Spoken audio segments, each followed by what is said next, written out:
ଗୋଟିଏ ବଡ଼ ଜଙ୍ଗଲରେ ସେଠାରେ 4 ଜଣ ଗାଈ ରହୁଥିଲେ।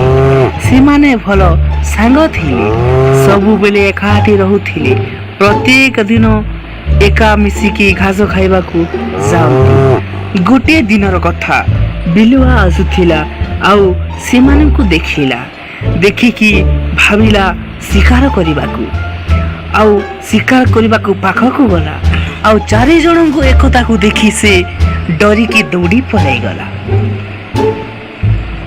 ସେହି ସମୟର ସେହି ଦିନର କଥା, ଜଣେ ବାଘ ସେଠାରେ ରହୁଥିଲା। ସେମାନଙ୍କୁ ଦେଖିଲା, ମନେ ମନେ ଭାବିଲା, ମୋ ଶିକାର ମୋତେ ମିଳିଯାଇଛି। କି ଭୋଜନଟି ମିଳିଗଲା, ମୁଁ ଯାଇକି ଶୀଘ୍ର ଖାଇବା କଥା। ଆଉ ତାଙ୍କ ପାଖକୁ ଆସିଲା। ଆଉ ସେମାନଙ୍କ ଏକତା ଯୋଗୁଁ ସେ କିଛି କରିପାରିଲା ନାହିଁ। ଆଉ ସେ ବହୁତ ମାଡ଼ ଖାଇ ତାକୁ ଚାଲିଗଲା।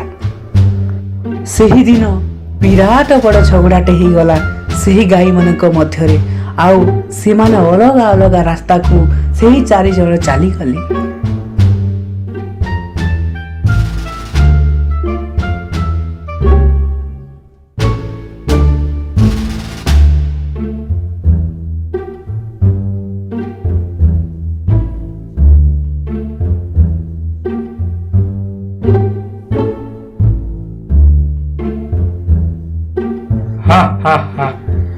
ଯାହା ବି ହେଉ, ମୋର ଶିକାର କରିବା ଦିନ ଆସିଗଲା। ବାଘ ସାଙ୍ଗେ ସାଙ୍ଗେ ଯାଇ ଗୋଟିଏ ପରେ ଗୋଟିଏ ଗାଈକୁ ନିଜର ଭୋଜନ ଏବଂ ନିଜର ଶିକାର ବନେଇନେଲା। ସେଇଥିପାଇଁ ବନ୍ଧୁମାନେ, ଏକତା ହିଁ ଅଟୁଟ ଶକ୍ତି। ସେଇଥିପାଇଁ ବନ୍ଧୁମାନେ, ଏକତା ହିଁ ସବୁଠାରୁ ଅତୁଟ ଶକ୍ତି।